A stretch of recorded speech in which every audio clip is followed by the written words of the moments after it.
بسم الله بسم الله الرحمن الرحيم. أيها المشاهدون، أيتها المشاهدات الكريمات، الآن أنا متواجد في ساحة البرلمان الدنماركي.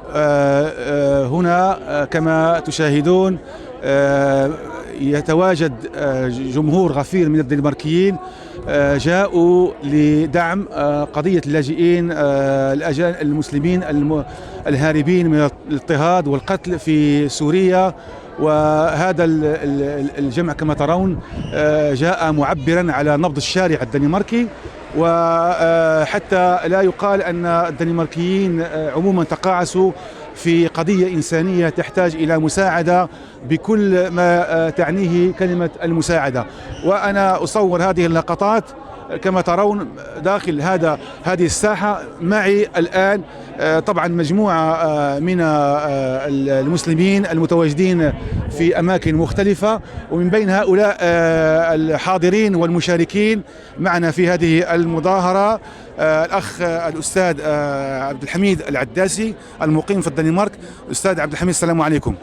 وعليكم السلام ورحمة الله وبركاته. الآن أنت موجود في هذه الساحة لحضور تظاهرة ضد من يعرقل قضية اللاجئين ودعمهم ماديا ومعنويا. ما رأيك في هذا الجمع الغفير اليوم؟ بارك الله فيك سي محمد. هو المشهد ليس غريبا، لأنه عبر التاريخ وعبر الأزمنة والأماكن كان هناك دائما وأبدا في الخضم البشري هناك أهل مروءة. تجد أهل المروءة في كل مكان.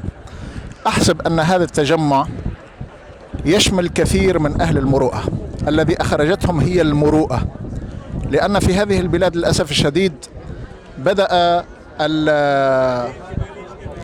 المتطرفون أو اليمينيون عفوا ينأون أو يميلون إلى مضايقة المهجرين وإلى فرض بعض القوانين المؤثرة حتى على التعايش في هذه البلاد، ومن أهمها قانون جمع الشمل. هؤلاء جميعا خرجوا اليوم ليقولوا لهؤلاء السياسيين: لا، نحن أهل مروءة، نحن لا زال بنا إنسانية تخولنا أن نتعامل مع الناس بإنسانية.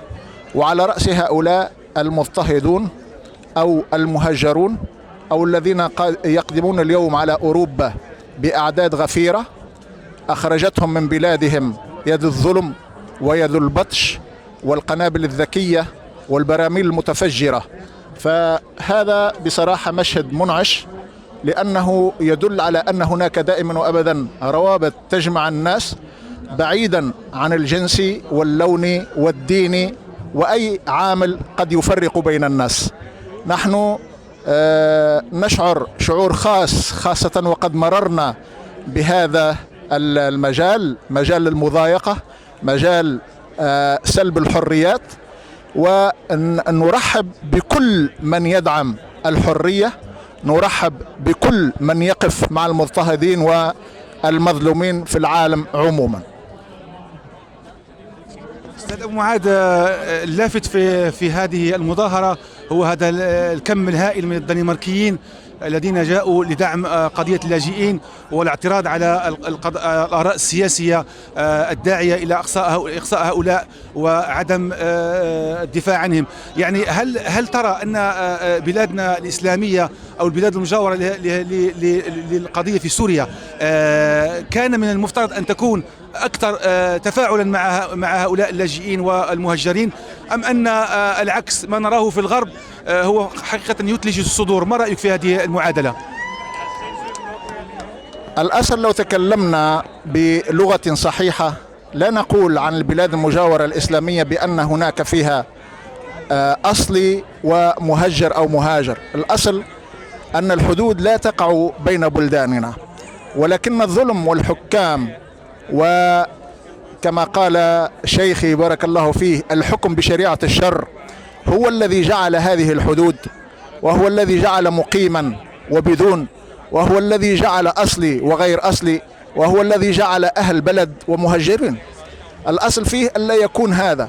ونحن إذ نحس بهذا الإحساس الطيب تجاه هؤلاء الذين تجمعوا لمناصرة الحرية، نحزن حقيقة على الأوضاع في بلداننا، إذ لو كنا نحن متمسكين بتعاليم ديننا الإسلامي ما كان هؤلاء المهاجرون في هذه البلاد، بل ما كانت هناك الحرب أصلا، ما كانت هناك الحرب في بلداننا، وإنما الحرب هي أساسا لدعم الظلم ودعم الدكتاتورية. وأنا شخصيا لا أنزه الساسة الغربيين أو بعض الساسة الغربيين من المشاركة فيما يقوم به الظلم في بلداننا، إذ لو أرادوا لمنعوهم من الظلم، ولكن هناك تواطؤ مع حكامنا، هناك محاولة أو هناك إصرار على مواصلة الظلم في بلداننا، فلا بد أن ننظر لهذه الأمور بعين فاحصة، أي لا ننصرف مباشرة وراء الإنسانية ونتغنى بالإنسانية،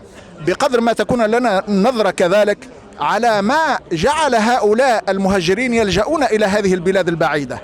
هناك معادلة صعبة، وهناك لابد من نظرة فاحصة للأمور كي نتحرى الصدق والدقة والحقيقة في الموضوع. وبارك الله فيك. أستاذ معاذ، فيما يتعلق بموضوع المسؤولية، الكثير يعتقد أن الغرب كان له اليد الطولى في التغاضي عن ما يجري في سوريا، وبالتالي فهو الآن يدفع الثمن ويريد أن يبعد ما يسمى بوصمة العار عن جبينه. فهل هذه النظرية صحيحة في نظرك؟ أنا لست مع دفع الثمن حقيقة، يعني لأنه حتى لو استقبل الملايين من الناس هو لا يدفع شيئا. الثمن يدفعه المسلمون، يدفعه المهجرون في بلدانهم. أنا دائما وأبدا لا أنزه الغرب من أنه هو الذي زرع معاول الاضطراب في بلداننا. الحديث عن هذه الإنسانية الآن يسبقه حديث آخر، أنه لو أراد الغرب منع حاكم دمشق مثلا من هذه البراميل المتفجرة، من هذا الظلم، من هذا الدمار، لاستطاعوا. سمعت المرة الفائتة إذا من أخ يحكي لي كيف أنه لما عزم الأسطول الأمريكي على الاقتراب من السواحل السورية، مجرد عزمه أعد الحكام حقائبهم للمغادرة. فالقضية إذن لو أراد الغرب تغيير الأمر لغيروه، ولكن أحسب أن هذا الوضع يريحهم كثيرا ويريح خاصة ابنهم اللقيط في تلك المنطقة. هذا ظني والله أعلم. في آخر سؤال أستاذ عبد الحميد العداسي، الملاحظ والمثير للانتباه في هذه المظاهرة هو غياب الكادر المسلم أو غياب المعني بالأمر المسلمين في الدنمارك. كما ترى الوجوه هنا كلها وجوه شقراء، الشعر أشقر، العيون الزرقاء. أين المسلمين؟ أين هم المسلمون من تفاعلهم مع قضاياهم؟ دعني لا أكون واضحا في الحكم أو لا أكون قاسيا في الحكم. قد يكون من بين هؤلاء من اختلط بالجموع، لأن الجموع كثيرة، قد يكون من بينهم إذن من اختلط، وأحسب أن هناك بعض المسلمين في هذا التجمع الكبير لأنه تجمع غفير جدا. ولكن الحقيقة أنه كان الأحرى بنا نحن المسلمين هنا في هذه البلاد أن نكون نحن مبادرين، ونحن الذين يستفزون الآخر للقيام بهذه المظاهرة. إذا لم نكن كذلك فعلى الأقل تكون المشاركات بأعداد كبيرة.